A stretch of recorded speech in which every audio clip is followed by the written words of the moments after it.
What's up, guys? Welcome back to Digital Dive In, the proper gaming talk show where we dive into the latest news in gaming every single week. It's your boy Sanzology. With me today is SGK outside again. Yay! Because I love nature! What's going on, guys? It is Friday, October 29th. Happy Halloween, early Halloween, I guess. Yeah. We're not going to really be diving into a whole lot of Halloween-y stuff because there really isn't much. But we got so much other news for you guys today. So, let's just jump right into it.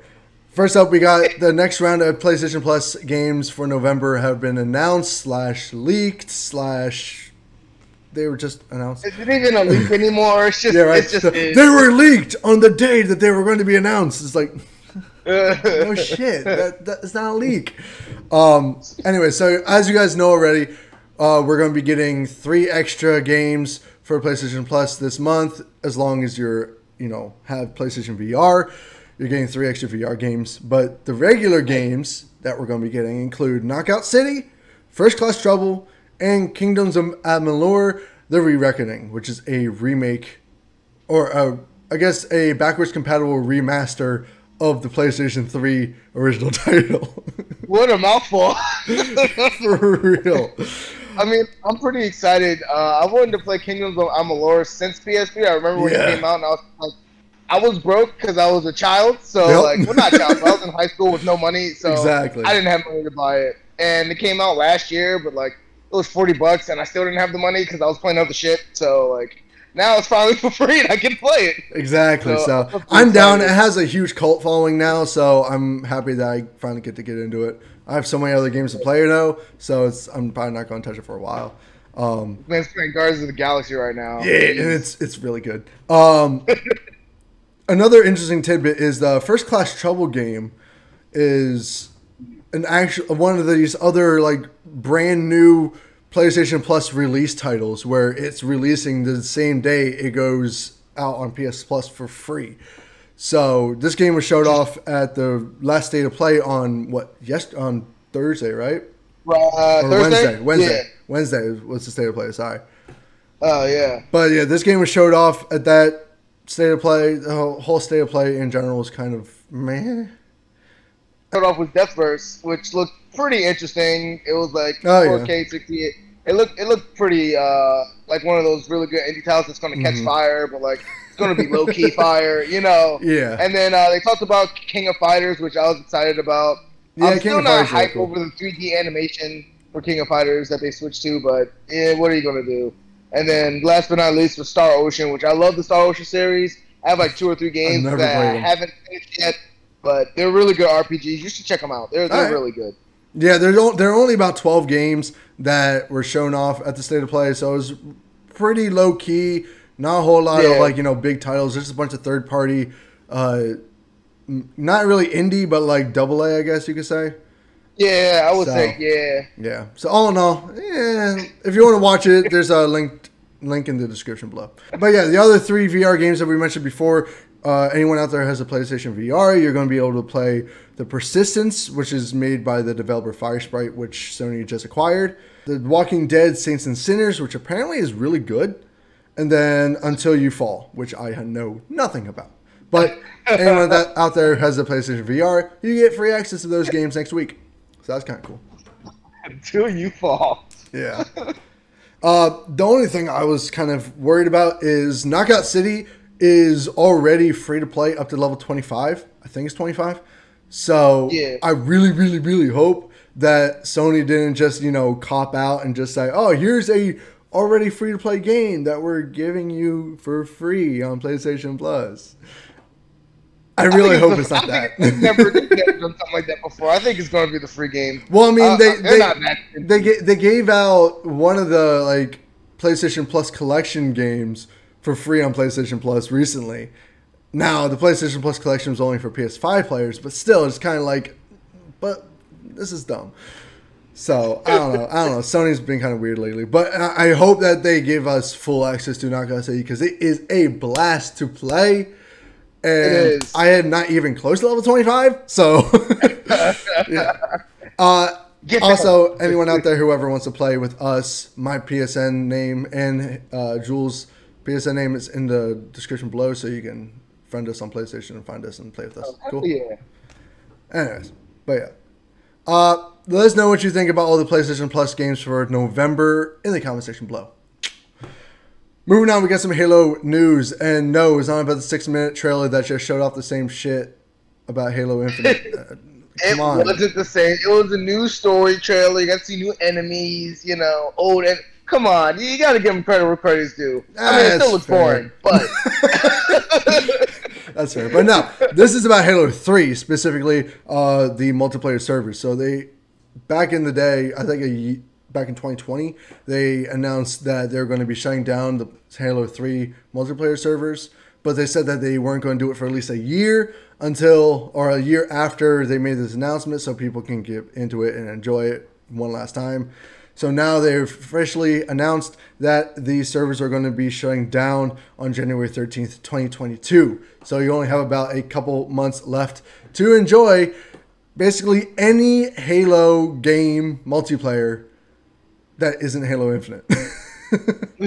So the whole server shutdown is going to affect Halo 3, ODST, Reach, Halo 4, Wars, Combat Evolved Anniversary Edition, and Spartan Assault. So what a monopoly. Hey guys, we're not trying to say anything specific. So hopefully that means Halo Infinite is going to be coming out soon, because I mean, you're just getting rid of well, it's free multiplayer, so I guess I understand. Yeah, everybody's going to be able to play it. Exactly. So I guess that makes sense. Yeah, exactly. But Halo 3, like, that game originally came out in 2007, so these servers have been up and running for 14 years, which is nuts. Credit's due, man. Yeah, seriously. That's because everybody loves that game, you know. I mean, the Halo series is great. I'm not gonna lie. It's the one of the only franchises on Halo or on Xbox that I legitimately love. So, you know, that and probably Gears. Gears is dope. Gears is really dope. But yeah, so the good news is that even though all these servers are shutting down, you'll still be able to play all the games offline. So you can still play the story parts of the game, so you can enjoy that. Also, I'm pretty sure all the games are also on PC now.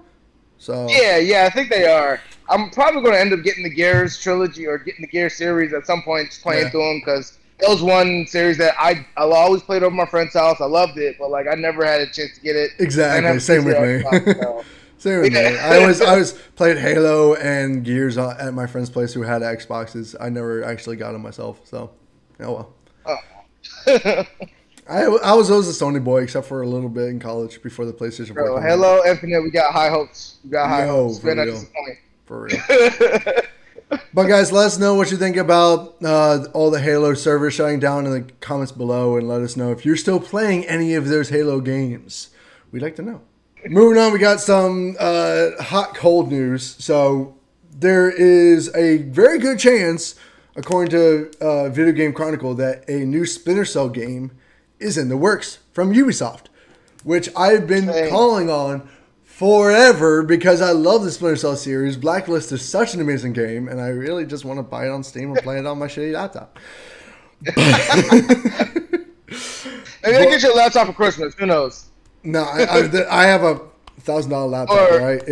I just need a better, right. I just need a better graphics card. But anyways, the reason I call this, hot cold news is, yes, a ton of people are hype that we're hopefully finally getting a new Splinter Cell game. However, seeing how Ubisoft has handled the recent, Tom Clancy titles, it doesn't bode well for the future of Tom Clancy in general. Especially a stealth-based game such as Splinter Cell, which shared a lot of mechanics with old-school Assassin's Creed games, which they've pretty much just done away with in the recent Assassin's Creed games.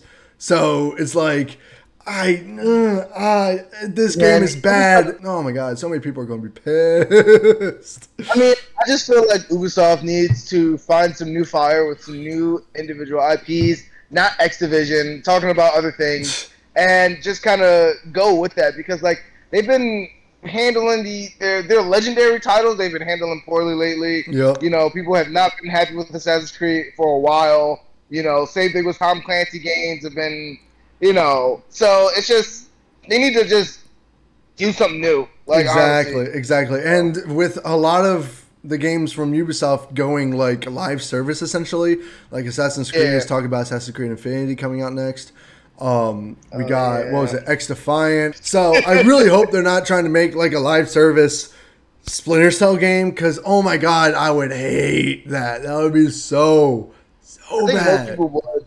I think, and the problem with like live service is that it gives multiplayer a bad name. Like, it really does. People don't want constant price tags thrown in the face every time they want to just play something. Exactly. It's kind of annoying. It is really annoying, but we'll have to wait and see what this game ends up being, if it's good. I really, really hope it's good because, again, Splinter Cell Blacklist is one of my favorite games of all time. It's like one game that like is solidified in my memory. So I really hope that this next, if they are making one, I really hope it's really, really good. Speaking of annoying players with gaming stuff, everybody's making a big deal that you're getting emails if you haven't played Far Cry 6 in a while. That's right. I forgot about that. And it's just like, yo, man, I'm killing people. I got free reign of the land, and I honestly think it's funny. I think it's funny. It makes the game more immersive, and like everybody has backlogs of games to play these days. Exactly. Everybody releasing games for free, so sometimes you legitimately forget, like, oh yeah, I should get back into that game, or like, oh man, I haven't played that game in a while. Maybe I'll start it back up again. Like I don't think it's like annoying. It's just like a nice little email. It's just like, hey, you're fucking up. Come back and kill me. No, I don't know. It's kind of cringy, but at the same time, it kind of makes sense. I don't know. I'm kind of like on the fence about it. I'm like, I don't hate it, but I don't love it either. It's just like, Ubisoft, we know this game is in our library. We know it's here. If we stop playing it, there's a reason we stopped playing it. I don't even have it yet, so I haven't even started it. But gamers are a fickle bunch. They'll be like, "Ooh, shiny thing!" They'll jump. Yeah, exactly. We jump between many different games at the same time. Like I still have Deathloop that I haven't touched in a while, just because I don't have the time to run through an entire mission or an entire level. Like you have to run. Yeah, exactly. Well, that, and I just don't have time in general. Like with Deathloop, you have to run through a level start to finish. You can't pause because it's live. So. Oh shit! Shit, yeah, exactly. So if you don't have time to start it, you can't start it. And I'm over here like, I'm an adult. I have shit to do. Yeah. I have maybe an hour, and I want to enjoy this, not rush through the level. So yeah, exactly. I need like a day where I could just dive deep into Deathloop and like stream it or some shit. But anyways, that's getting off on a whole other tangent. But yeah, so Ubisoft, chill out. We'll get back to your game when we want to get back to your game. Don't try to guilt us into trying to play your game again. Hey, as long as it's not more invasive, I don't see a problem with it. Yeah, I mean that's fair. It's all marketing. It's all marketing after all. And it's honestly more effort to talk about it than to just ignore, swipe up. Exactly. It did what they wanted it to do. They got more people talking about Far Cry 6. So there you go. Guys, let us know in the comments below what you think about the new Splinter Cell game coming out and what you think about the Far Cry news about Ubisoft guilt-tripping people into playing the game. Last up today, we got some Sony PC news. So, if you didn't hear already, Sony came out with a brand new... Well, they didn't really come out with it, but basically they rebranded their PC port developer division thing from PlayStation Mobile to PlayStation PC. So basically, any game that gets ported to the PC will now be under the PlayStation PC tag title thing. And they've been doing a lot of PC ports. I mean, we just talked about last week about God of War getting released on the PC. And back in July, we talked about how Sony just acquired Nixies, who develops PC ports and, makes games more optimized for PC. So this has really got we were both talking about this earlier about how this could very well bode well for the end of the console war in general. I mean, Xbox is putting all their games on PC with Xbox Game Pass being able to access on PC. And now PlayStation has a PC port developer along with a brand new tag for PC ports. It all comes back to the motherboard, baby. Seriously, at some point, Sony's just going to start making legitimate like pre-built PCs. Desktop PCs. I think so. Or gaming laptops or some shit. I would see them making PC laptops over actual PCs. Or and now gaming finally, laptops, rather. But more importantly, PlayStation players can now finally get some freaking perspective on why they are so behind the curve on technology. Like they're like, oh my god, why would I get a PC? And it's like, wait till you see God of War 200 frames 4K. Do you just wait? Like, Horizon 4K 200 frames. Like, and then it's like, oh, now I see why PC players are so like PC master race, but not like there's always that. Yeah, the console war finally is going to be over. PlayStation players are going to get some perspective, and Sony fanboys are going to quiet down. Finally. Well, Xbox players have been the same way, too. It's just console players in general are always, like, complaining about their games having issues, but then they don't really bother looking into PC at all. Mostly because PC it's not very user-friendly, and it's hard to get into, and it's extremely expensive. So... I mean, it is, but it isn't. I'll say this. Like, if you do your research on YouTube, there are plenty of people that break it down easily for you. Oh, yeah. I have a whole playlist dedicated to just PC. What parts to buy, how to find out which ones you want, and the breakdown and stuff. So, it's not that hard. You can do cheat sheets. You can get pre-built stuff that have really good components in them. Honestly, it's just cheaper to build your own, but you have to have a little bit of know-how on how to do it, so... I think console players are just used to things being spoon-fed to them, and it's just like not so much. I mean, it's very obvious that console, and I'm a console player, right? Console players are much more casual than PC. Console players are much more casual. Like PC are much more like they're all the streamers, the hardcore gamers, the esports guys, all that. Whereas console guys are usually like the adults or the kids. Who don't have the adults who don't have a whole lot of time that have shit going on, or the kids who just want something easy to get into.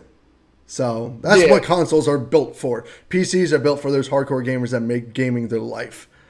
So right, I mean that would be us, but we just don't have the time. But we don't have that YouTube money because y'all won't subscribe. So subscribe, you motherfuckers. Anyways,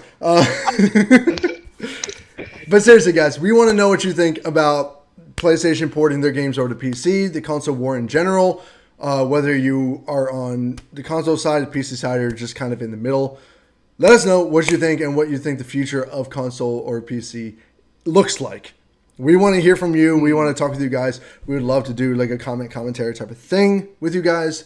So please let us know. Let us know what you think about anything we talked about today in the comment section below. This is where we're going to end today's video. If you like this video, please hit that like button. If you are new to the channel and not subscribed yet, please hit the subscribe button and hit that bell so you can notify whenever all of our videos go live.